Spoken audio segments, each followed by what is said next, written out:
Marlène, Marco et Jean-Claude sommes très heureux de te retrouver encore en cet instant. Grande est notre joie. Le thème du jour est « Fuyez l'impudicité ». Et nous irons dans le livre de 1 Corinthiens 6, verset 18. Fuyez l'impudicité. Juste avant d'aborder ce thème, prions. Seigneur,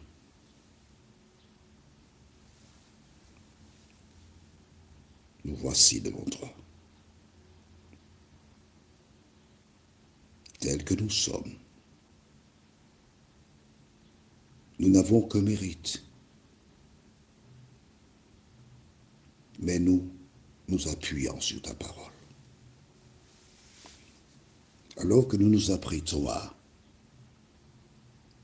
lire le livre, merci Seigneur. Merci de nous diriger dans toute la vérité. Au nom de Jésus, pour ta gloire éternelle. Amen. Rappelle-toi, nous avons vu au livre de Luc chapitre 11 comment Jésus a fait un miracle. Il a chassé un démon. Et parmi l'auditoire, il y avait des personnes qui étaient convaincues qu'il est le sauveur du monde. Puis il y avait d'autres qui étaient là, qui au contraire tenaient des propos tendancieux et disaient clairement que non, il fait ses miracles par le biais de Belzébul, Satan.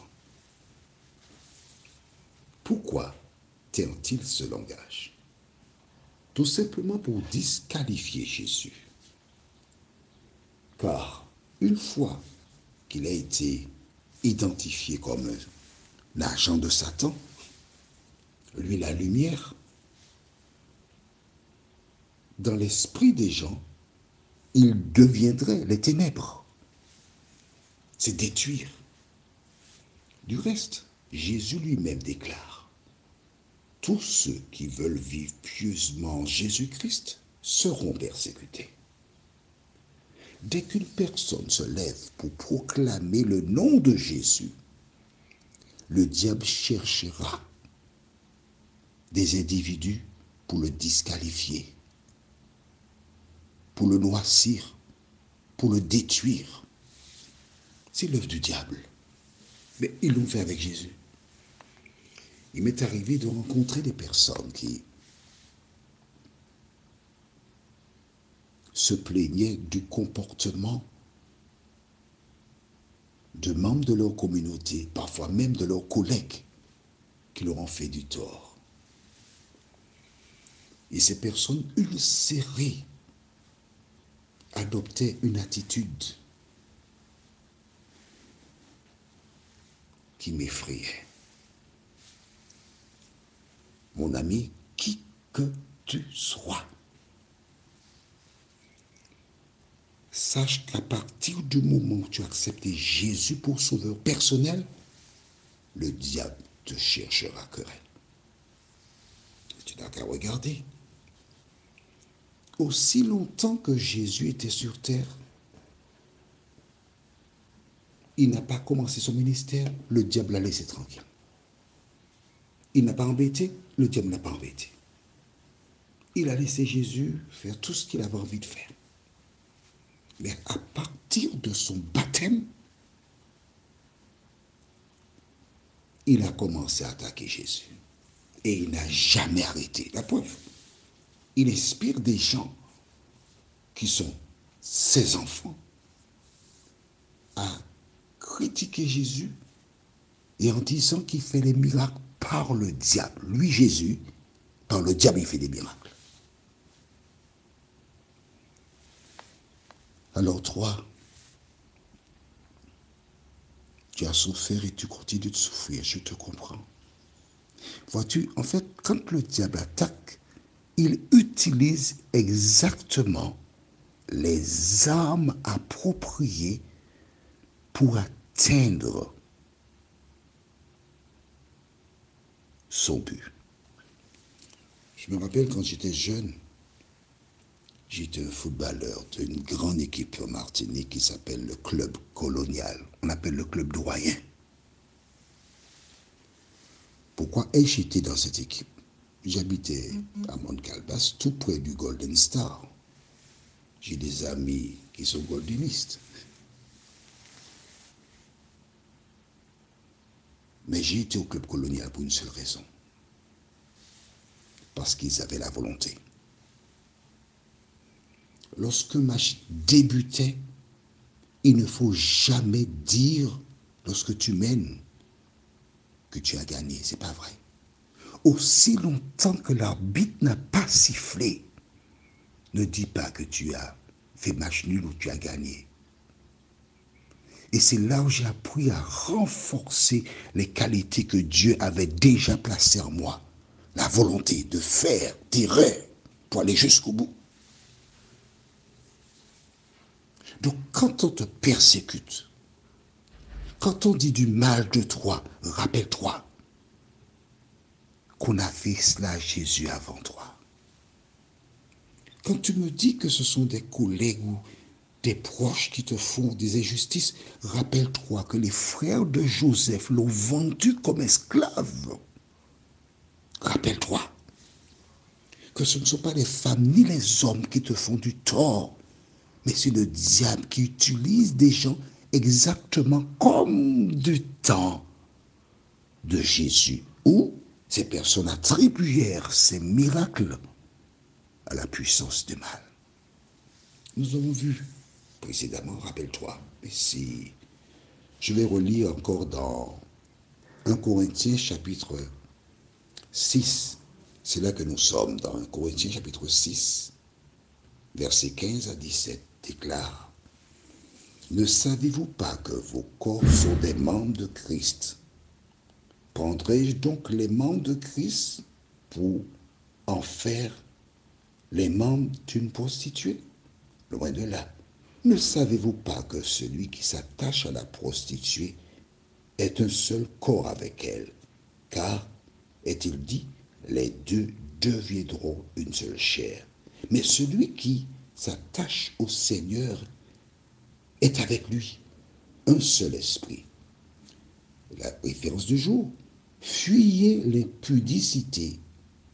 Quelque péché qu'un homme commette, ce péché est hors du corps. Mais celui qui se livre à l'impudicité pêche contre son propre corps. Qu'est-ce que cela veut dire? Impudicité, indécent. Indécent.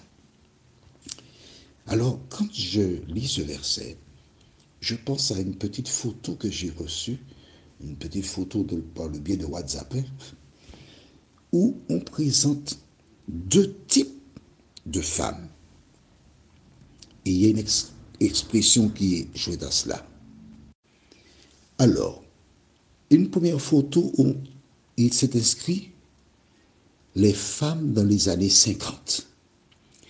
Et là, on a des dames qui ont des robes longues, maxi, avec des manches, tout en chapeau. Et puis ensuite, il y a la photo, les femmes dans les années 2000. Elles ont toutes des robes assez courtes, jambes croisées, on peut voir leurs cuisses allègrement, les poitrines sont au vent, elles n'ont pas de chapeau, mais il y a une différence énorme. Et quand j'ai vu cela la première fois, j'ai médité, j'ai réfléchi, j'ai vu que les choses sont exactement comme la parole de Dieu avait annoncé. Aujourd'hui, plus que jamais, nous voyons des choses se dérouler. Je parle au niveau de l'Église, des églises, d'accord? Parce que dans le monde, c'est normal, c'est naturel. Quand j'étais enfant, il y a fort longtemps, je n'oublierai jamais. Et je profite pour saluer une amie de classe. Son prénom, c'est Jocelyne. Et nous avons été dans la même classe du cours moyen 1 jusqu'en 4e. Et lorsque nous étions au CM2, il y a un article qui était nouveau. On appelle ça un panty. Le panty, c'était une sorte de bermuda, mais avec le tissu propre aux couleurs des sous-vêtements des dames. Et au niveau de la base du panty, il y avait des petits décors, des petites fleurs, des choses de ce genre. Et quand les femmes s'habillaient, les jeunes filles de l'école, elles portaient des sous-vêtements que nous appelions affectueusement des bâches. Des bâches, pourquoi? Parce que ça recouvrait la totalité de l'arrière-train, une bonne partie devant. Donc c'était des bâches qui protégeaient. Et par-dessus la bâche, il y avait le panty. Par-dessus le panty, il y avait le jupon. Par-dessus le jupon, il y avait la combinaison ou la chemise. Il y avait tout cela. Et lorsqu'on apercevait la marque de la bretelle du soutien au niveau de l'épaule, les personnes âgées disaient aux jeunes femmes, « Tu es mal propre, va t'habiller. » Aujourd'hui, il existe de nombreux éléments qui ont disparu dans la toilette des femmes. Mais à qui profite le crime? Qui met en place cette stratégie? Quel est son objectif? Aujourd'hui, des personnes dans des communautés, au lieu de parler de Jésus, le sauveur du monde, elles parlent de tenue vestimentaire des chrétiens. Mon ami, laisse-moi te dire une chose. Si quelqu'un est en Christ, il est une nouvelle créature. Elle n'a pas besoin qu'on lui dise comment s'habiller. Elle n'a pas besoin qu'on lui dise comment se comporter. Si l'Esprit de Dieu est en elle, elle agira conformément à la parole de Dieu. Mais si elle est un enfant du diable, cette personne, homme ou femme, hein, d'accord? C'est à leurs fruits que vous les reconnaîtrez. Prions. Merci Seigneur pour le bonheur de t'avoir. Merci pour l'assurance qu'un jour nos yeux verront Jésus. Merci de nous aider à mettre en pratique la parole, nous t'en prions. Au nom de Jésus et pour ta gloire éternelle. Amen. Notre étude de la prochaine fois s'intitule « Votre corps est quoi ?» 1 Corinthiens 6, verset 19, c'est la référence. 1 Corinthiens 6, verset 19. En attendant, que l'Éternel continue de te bénir et te garder. Que le Saint-Esprit t'aide à revenir sur ce que tu as entendu à la lumière de la Bible et à appliquer ce que tu reconnais comme vérité. Que les anges veillent sur toi et qu'à l'avènement de Jésus, tu fasses partie des rachetés. Il me tarde de te retrouver.